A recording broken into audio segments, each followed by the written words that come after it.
बंगाल के लोग यह बात बखूबी समझते हैं कि दीदी से होगा नहीं और मोदी चलेगा नहीं, दीदी से होवे ना मोदी चलवे ना। पूरे देश के लिए बाद में आया, बंगाल के लिए पहले आया। आपको लग रहा होगा कि एसआईआर बिहार में आया है, यह संयोग है। एसआईआर बिहार में आया है, यह संयोग है। एसआईआर बंगाल में आएगा, यह भाजपा का प्रयोग है। इस बात को समझ लीजिए। दीदी से थक रहे हैं। पिछली बार भी मोदी को बंगाल नहीं आने देना है, इसीलिए दीदी को वोट दे दिया। ये सच्चाई है। बोलिए हम झूठ बोल रहे हैं? अगर हम झूठ बोल रहे हैं तो हम वापस चले जाएंगे।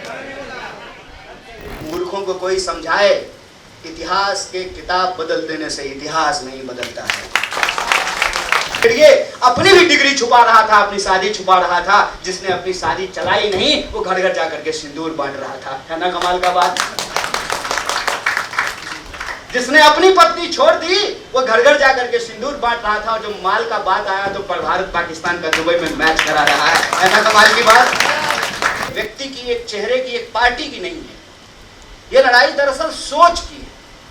और जब लड़ाई सोच की बन जाए, जब बात दिल की हो जाए, तो दल नहीं देखना चाहिए।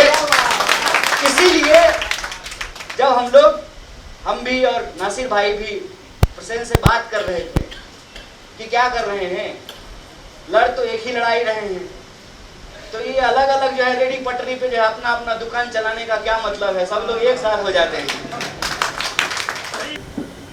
अगर अपनी सिर्फ दुकान चलानी है तब तो अपना खोल करके बैठे रहिए, लेकिन अगर देश बचानी है तो एक बात समझना पड़ेगा कि आज लड़ाई क्या है।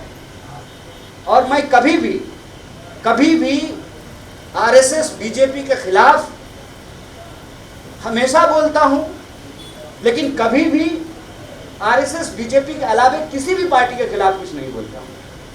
दीदी के खिलाफ भी नहीं बोलता, नीतीश जी के खिलाफ भी नहीं बोलता, चंद्रबाबू नायडू के खिलाफ भी नहीं बोलता हूं। पता है क्यों? रिमोट जिसके हाथ में है ना, उससे लड़ना चाहिए। बिना मतलब का नाम लेने का कोई मतलब नहीं है। लेकिन बंगाल के लोग यह बात बखूबी समझते हैं कि दीदी से होगा नहीं और मोदी चलेगा नहीं, दीदी से होवे ना मोदी चलवे ना। ऐसे में बंगाल की जो हिस्ट्री है, बंगाल का जो पॉलिटिक्स है और बंगाल का जो सिचुएशन है, उसको इस देश की सियासत में नजरअंदाज नहीं किया जा सकता है। सीए एनआरसी पूरे देश के लिए बाद में आया, बंगाल के लिए पहले आया है। आपको लग रहा होगा कि एसआईआर बिहार में आया है, यह संयोग है। एसआईआर बिहार में आया है, यह संयोग है। एसआईआर बंगाल में आएगा, यह भाजपा का प्रयोग है। इस बात को समझ लीजिए। इस बात की सियासत गंभीरता को जो समझते हैं, वो समझते हैं कि बंगाल की स्थिति क्या है और भाजपा इतनी बेचैन क्यों है। भाजपा इतनी बेचैन इसलिए है कि उसको मालूम है कि लोग दीदी से थक रहे हैं। पिछली बार भी मोदी को बंगाल नहीं आने देना है, इसीलिए दीदी को वोट दे दिया। ये सच्चाई है। बोलिए हम झूठ बोल रहे हैं? अगर हम झूठ बोल रहे हैं तो हम वापस चले जाएंगे। मोदी को नहीं आने देना है, इसलिए वोट दे दिया। लेकिन बंगाल के लोग थक रहे हैं इस बात से, और बंगाल के लोग अपनी राजनीतिक स्थिति को समझ रहे हैं। बंगाल के लोग ये बखूबी समझ रहे हैं कि कैसे हमारे धर्म में घुसा जा रहा है। जो त्योहार आज तक बंगाल के इतिहास में नहीं मनाया गया, संयोग से अभी मैं गुरुदेव की लिखी हुई किताब गोड़ा पढ़ रहा हूँ, 150 पेज पढ़ा हूँ, उसके सारे पात्रों को देख रहा हूँ, हर चीज की चर्चा है उसमें। लेकिन कहीं भी उस पूरे किताब में रामनवमी उत्सव का चर्चा नहीं है। सब कुछ का चर्चा है। आप कोई भी लिटरेचर उठा करके पढ़ लीजिए, बंगाल का इतिहास उठा करके पढ़ लीजिए, कोई आंदोलन उठा करके पढ़ लीजिए, मैं इससे पहले तुलसीराम जी की किताब मुर्दैया पढ़ा था, उसमें भी जो बंगाल की चर्चा है उसमें ये नए त्योहारों के बारे में कहीं कुछ भी नहीं मिलता है। तो बंगाल के धर्म में घुस रहे हैं, बंगाल के लोगों के जीवन जीने के तरीकों में घुस रहे हैं, और बंगाल की गलियों को, घरों को, दुकानों को, बाजारों को, मोहल्लों को, टोलों को और शहरों को आपस में बांट रहे हैं। सरकार नहीं बदली थी, सोच बदली थी। सरकार नहीं बदली थी, विचार बदला था। सरकार नहीं बदली थी, इतिहास का किताब बदलने की साजिश रची गई थी। लेकिन इन मूर्खों को कोई समझाए, इतिहास के किताब बदल देने से इतिहास नहीं बदलता है। वक्त लगता है, लेकिन सच झूठ के किसी भी बादल को चीर करके सामने खड़ा हो जाता है। और सच आज हमारे सामने है, और सच ये है कि जिन्होंने इस देश की आज़ादी के साथ गद्दारी की, जिन्होंने इस देश के संघर्ष के साथ गद्दारी की, शहीद आजम भगत सिंह, सुभाष चंद्र बोस, महात्मा गांधी की हत्या की, नेहरू को गाली गलौज किया, मौलाना अबुल कलाम आजाद के इतिहास को मिटाने की कोशिश की, अशफाक और बिस्मिल की विरासत को उनको आपस में लड़ाने की कोशिश की। वह जो अंग्रेजों की चापलूसी और दलाली किया करते थे, जासूसी किया करते थे, वो आज चाय पर चर्चा करने के लिए आए हैं। आज यह बात बिल्कुल आमने सामने समझ में आने लगी है कि तब की लड़ाई घोड़ों से थी, आज की लड़ाई जोड़ों से है।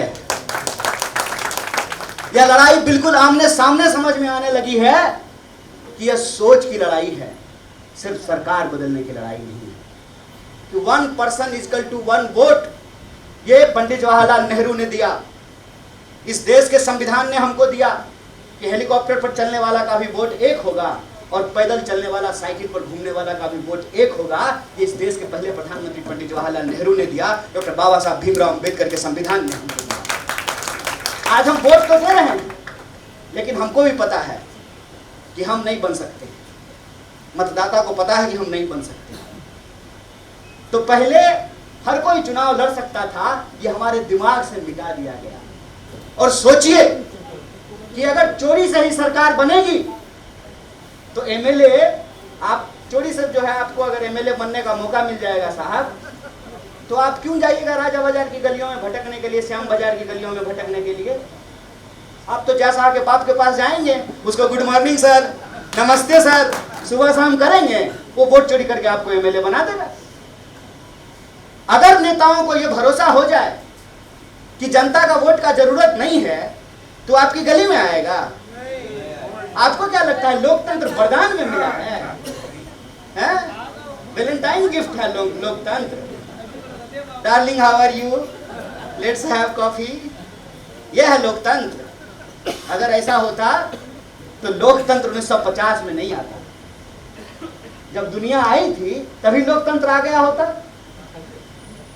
लोकतंत्र मां के पेट से पैदा होने से नहीं मिला है। लोकतंत्र जिन माओ ने ऐसे बच्चों को अपनी कोख से पैदा किया जो हंसते हंसते फांसी के फंदे को हंसते हंसते फांसी के फंदे को चूम लिए, उनकी वजह से लोकतंत्र आया है। नहीं तो रानी के पेट से राजा पैदा होता था। रानी के पेट से राजा पैदा होता था। कौन कहां पैदा होगा इससे उसका मुस्तकबिल तय होता था। जमहूरियत में कोई कुछ भी बन सकता है। प्रधानमंत्री झूठ ही सही अगर ये कहते हैं कि वो चाय बेचे हैं फिर इस देश का प्रधानमंत्री बने हैं, तो उनको नेहरू को धन्यवाद कहना चाहिए, उनको कांग्रेस पार्टी को धन्यवाद कहना चाहिए। अगर इस देश में जमहूरियत नहीं होता तो मेरी माँ आंगनबाड़ी में काम करती है, क्या हम प्रधानमंत्री के खिलाफ अपनी आवाज को उठा पाते? जिस देश में लोगों को जूता पहनने का अधिकार नहीं था, सर पे छाता रखने का अधिकार नहीं था, घोड़ा पे चढ़ने का अधिकार नहीं था, 21वीं सदी में आप मर्सिडीज पे चढ़ सकते हैं लेकिन घोड़ी पे नहीं चढ़ सकते हैं। बताइए कितना कमाल का देश है। आपको लगता है कि जमहूरियत वरदान में मिला है? लोक लाज से चलता है लोकतंत्र, लोगों के अधिकार से चलता है लोकतंत्र। लोकतंत्र अगर मिला है तो लोगों की भागीदारी से मिला है, और यह जो एसआईआर है यह लोगों की भागीदारी को समाप्त कर देना चाहते हैं। एक क्रोनोलॉजी समझिए कि अन्ना आंदोलन शुरू हुआ और हुआ कि बदलाव आएगा देश में, 14 में बदलाव तो हुआ, लेकिन वो बदलाव सकारात्मक नहीं, नकारात्मक था। देश को आगे नहीं पीछे ले जा रहा था। देश के लोगों को छेड़िए, अपनी भी डिग्री छुपा रहा था, अपनी शादी छुपा रहा था। जिसने अपनी शादी चलाई नहीं, वो घर घर जाकर के सिंदूर बांट रहा था। है ना कमाल का बात? जिसने अपनी पत्नी छोड़ दी, वो घर घर जाकर के सिंदूर बांट रहा था। और जो माल का बात आया तो भारत पाकिस्तान का दुबई में मैच करा रहा है ना कमाल की बात? ये सब हम अपनी आंखों के सामने देख रहे हैं। इसीलिए एसआईआर की क्रोनोलॉजी समझिए। जब 14 में सरकार बनी तो अभिमान से कहता है जय शाह का पप्पा कि 50 साल तक राज करेंगे। कैसे भाई? 5 मिनट के बाद हमारे आपके साथ क्या होगा? सर पे ये छत गिर जाए, हम अभी मर जाएं, जा रहे हैं एक्सीडेंट हो जाए तो जिंदगी खत्म हो जाए, जिंदगी का कुछ मालूम नहीं। आपको कैसे मालूम है 50 साल तक आप राज करेंगे? क्योंकि उन्होंने बेईमानी कर लिया था। बेईमानी ऐसे करी कि पहले रिजॉर्ट घुमाना शुरू किया एमएलए को, रिजॉर्ट पॉलिटिक्स शुरू हुई। फिर सीडी बनाया, नेताओं को सीडी बनाया, फिर ईडी भेज करके उनको डराया धमकाया। और जो सारे लोग पहले भ्रष्टाचारी कहलाते थे, भाजपाई होते ही सारे सदाचारी बन गए, राष्ट्रवादी बन गए। और जब नई सरकार आई तो इन्होंने नया प्रोग्राम बनाया। उसी पार्लियामेंट में ये नया कानून लेकर के आए हैं, जिस कानून में इन्होंने कहा कि चुनाव आयोग के ऊपर कोई कार्रवाई नहीं होगी। कमाल बात है। राज्यसभा के सांसद हमारे बीच मौजूद हैं। अभी एक अध्यादेश सरकार लेकर के आई कि मुख्यमंत्री और प्रधानमंत्री भी कानून से ऊपर नहीं है। 30 दिन तक अगर वो जेल में रहेंगे तो उनको अपने पद से इस्तीफा देना पड़ेगा। मेरा एक सीधा सवाल है, जब मुख्यमंत्री और प्रधानमंत्री भी कानून से ऊपर नहीं है तो चुनाव आयोग को कानून से ऊपर क्यों रखा गया है? ये बात हमको बताइए। चोर चोर मौसेरा भाई, चोर चोर मौसेरा भाई, ये रिश्ता इन्होंने इस तरह से बनाया है कि तुम बेईमानी करो, खुल्लम खुल्ला मेरे लिए बेईमानी करो। और तुम जब बेईमानी करोगे, तुम्हारे बेईमानी से हम चुनाव जीतेंगे। और जब तक हम चुनाव जीतते रहेंगे तब तक तुमको बचाते रहेंगे। सैया भय कोतवाल तो अब डर काहे का, है ना? বিভিন্ন বিষয়ে ভিডিও পেতে চ্যানেল হিন্দুস্তানের ইউটিউব চ্যানেল সাবস্ক্রাইব করুন www.youtube.com/channelhindustan।